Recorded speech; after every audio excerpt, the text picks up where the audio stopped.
श्री शिवाय नमस्तुभ्यम दोस्तों। भगवान शिव जी आप सबकी मनोकामना पूरी करें, इसी कामना के साथ आज का वीडियो हम शुरू करते हैं। सबसे पहले तो मेरी सभी प्यारी माताओं बहनों को आने वाली करवा चौथ व्रत की ढेर सारी शुभकामनाएं। आप जीवन पर्यंत अपने पति की दीर्घायु के लिए करवा चौथ का व्रत करती रहें, इसी कामना के साथ आज का वीडियो हम शुरू करते हैं। दोस्तों, साल 2025 में 10 अक्टूबर दिन शुक्रवार को पूरे विधिवत तरीके से की दीर्घायु के लिए व उनकी मंगल कामना के लिए इस व्रत को करती हैं। दोस्तों, मासिक धर्म यानी पीरियड में करवा चौथ का व्रत कैसे करना है, इसकी संपूर्ण जानकारी आज आपको इस वीडियो में देने वाली हूँ। क्योंकि मासिक धर्म यानी पीरियड को लेकर के बहुत सारी माताओं बहनों के मन में कुछ सवाल चलते हैं कि वे व्रत वगैरह कैसे करेंगी, पूजा कैसे करेंगी। तो संपूर्ण जानकारी आपको इस वीडियो में देने वाली हूँ दोस्तों, तो वीडियो को पूरा ध्यान से अंत तक देखिएगा, सुनिएगा। वीडियो पसंद आ जाए तो वीडियो को छोटा सा एक लाइक कर दीजिएगा और साथ ही साथ अपने ही चैनल को जोर से सब्सक्राइब कर दीजिएगा।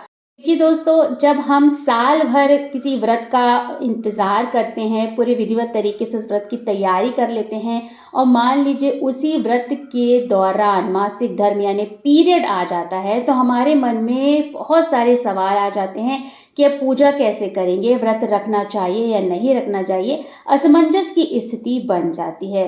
तो यहाँ पर आपको स्पष्ट कर दूं कि मासिक धर्म की अवस्था में यानी पीरियड की अवस्था में करवा चौथ का व्रत अगर आप पहले से करती आ रही हैं तो आपको निरंतर व्रत करना है, व्रत को बीच में नहीं छोड़ना है। क्योंकि इस व्रत को यानी सुहाग वाले जो बड़े बड़े व्रत होते हैं, इसे बार बार छोड़ा और उठाया नहीं जाता है। तो यहाँ पर मैंने क्लियर कर दिया, अगर आपका पीरियड करवा चौथ की डेट के आसपास है या उसी दिन आपका पीरियड यानी मासिक धर्म आ जाता है, आप राजस्वला अवस्था में चली जाती हैं, तो ऐसे में आपको व्रत पूरे निरंतर विधि पूर्वक रखना है, व्रत आपको बीच में नहीं छोड़ना है। इस बात का आपको विशेष ध्यान रखना है।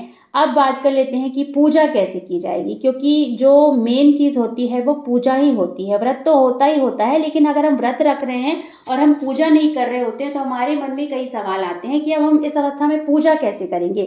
देखिए, अगर आप संयुक्त परिवार में रहते हैं, अगर आपके घर में कोई बड़ी बुजुर्ग महिलाएं हैं जो इस व्रत को करती हैं, तो फिर कोई दिक्कत परेशानी वाली बात नहीं है। आपकी देवरानी करती हैं, आपकी जेठानी करती हैं, आपकी सासू माँ करती हैं, तब तो आप अपनी अवस्था उनको बता दीजिएगा, उनको अवगत करा दीजिएगा आप इस अवस्था में हैं, तो पूरे विधिवत तरीके से जो करवा चौथ की पूजा वे कर देंगी। संयुक्त परिवार वालों को किसी भी प्रकार की कोई दिक्कत परेशानी नहीं जाती है। और जो बहनें ग्रुप में यानी सामूहिक तरह से जो पूजा पाठ करती हैं, उनको भी किसी प्रकार की दिक्कत परेशानी नहीं जाती है।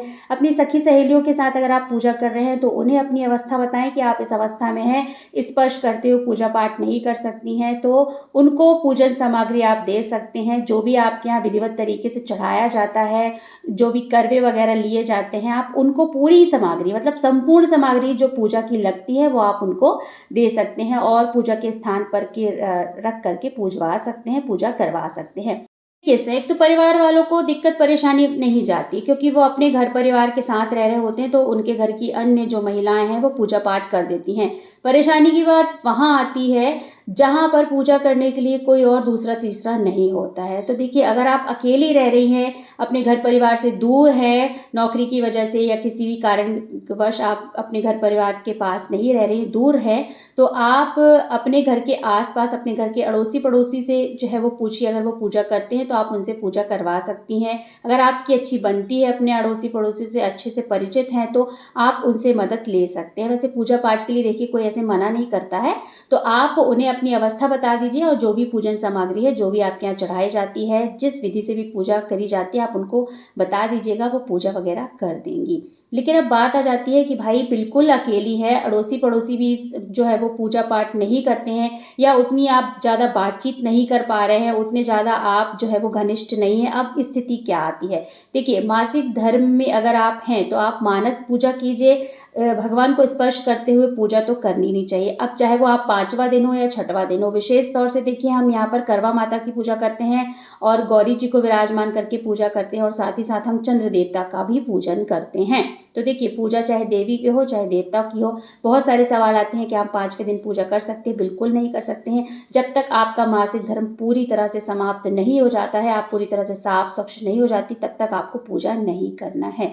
बहुत सारी बहनें जो होती हैं कि करवा माता की पूजा हम 5वें दिन में कर लेते हैं। भाई, अगर आपके यहाँ ऐसा होता है तो आप कर लीजिए, लेकिन व्यक्तिगत तौर पे अगर मैं अपनी बात कहूँ तो चाहे देवी हो चाहे देवता हो, हमें कम से कम 6 दिन का या 7 दिन का परहेज पूर्णतः करना ही चाहिए। क्योंकि कभी कभी ऐसा होता है कि मान लीजिए एक दिन हमारा पीरियड पूरी तरह से गायब हो गया और दूसरे दिन जो है वो फिर से इस तरह से आ जाता है, तो ये स्थिति जो है ना, बहुत सारे लोगों के साथ ऐसा होता है। तो मैं तो यहाँ बिल्कुल नहीं कहूँगी कि आप 5वें दिन पूजा कर लीजिए, 6वें दिन पूजा कर लीजिए। नहीं, जब तक आप पूरी तरह से साफ स्वच्छ नहीं हो जाती हैं, आपका मासिक धर्म नहीं समाप्त हो जाता है, आपने कम से कम 2 से 3 बार बाल वगैरह नहीं धुले, तब तक आपको पूजा नहीं करनी है। अब बात कर लेते हैं कि इस स्थिति में आप कैसे पूजा करेंगी, क्योंकि अड़ोसी पड़ोसी भी जो है वो आपके इतने घनिष्ठ नहीं है, आप उनसे नहीं बोल सकते हैं। कई लोग फ्लैट वगैरह में रहते हैं तो आपस में उतनी ज़्यादा बातचीत नहीं होती, तो इस अवस्था में क्या करिए, आप अपने पति से केवल चंद्र देवता को अर्घ दिलवा दीजिए। क्योंकि जो मेन चीज़ होती है ना, वो चंद्र देवता को अर्घ देना ही होता है।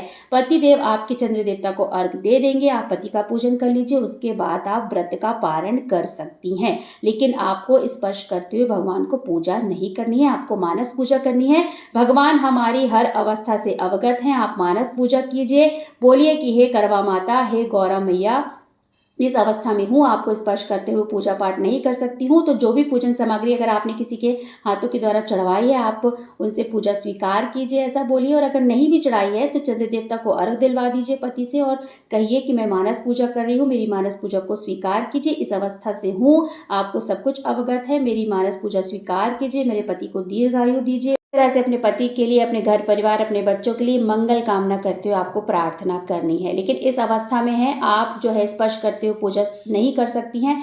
लेकिन जब स्त्री रजस्वलावस्था में होती है, वो भावपूर्ण अगर मानस पूजा करती है, तो उस महिला की जो पूजा होती है वो पूर्णतः स्वीकार होती है और व्रत भी पूरी तरह से स्वीकार होता है।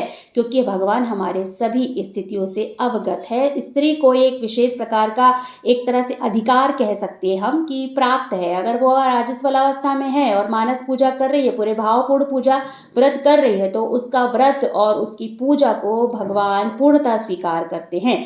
आपको कथा अवश्य सुननी है। देखिए, अगर सामूहिक तौर पर पूजा कर रहे हैं तो पूजा के स्थान से थोड़ा सा दूर बैठ करके आप कथा सुन सकते हैं। जब भी कोई कथा वहाँ सुना रहा हो तो पूजा के स्थान पर आपको जाकर नहीं बैठना है, थोड़ा दूर पे आप जो है वो बैठ करके कथा सुन सकते हैं। क्योंकि पूर्णतः फल जो है वो कथा सुनने के बाद ही प्राप्त होता है। और हम किस चीज़ का व्रत रख रहे हैं, किस तरीके से व्रत किया जाता है, उसकी सभी जानकारी जो है वो व्रत में बताई जाती है। इसलिए कथा जो है वो आपको अवश्य सुननी है। अगर आप अकेले पूजा करती हैं, घर पर कोई नहीं है, तो आप पतिदेव से आग्रह कीजिए, वो आपको करवा चौथ व्रत की कथा सुना देंगे। क्योंकि इस समय में ना हम पुस्तक को भी स्पर्श करते हुए कथा स्वयं नहीं बोल सकते हैं और ना ही सुन सकते हैं। तो पतिदेव अगर आपको सुना देते हैं तो बहुत अच्छी बात है। नहीं तो दोस्तों, सोशल मीडिया का जो है वो ज़माना है, आप यूट्यूब से भी जो है वो कथा को सुन सकते हैं। कथा का वीडियो बहुत जल्दी चैनल पर आने वाला है दोस्तों, तो आप अभी से चैनल को जरूर से सब्सक्राइब कर लीजिएगा। पर दोस्तों, पीरियड को लेकर के जो भी मन में सवाल थे, व्रत रखना है या नहीं रखना है, पूजा कैसे करनी है, तो यहाँ पर मैंने आपको संपूर्ण जानकारी दे दी। आशा करती हूँ आपको वीडियो पसंद आया होगा दोस्तों। अगर वीडियो पसंद आए तो वीडियो को छोटा सा एक लाइक कर दीजिएगा, साथ ही साथ अपने ही चैनल को जरूर से सब्सक्राइब कर दीजिएगा दोस्तों। बहुत जल्द मिलते हैं एक नई वीडियो के साथ, एक नई जानकारी के साथ। तब तक के लिए शिवाय नमस्तभ्यम। धन्यवाद दोस्तों।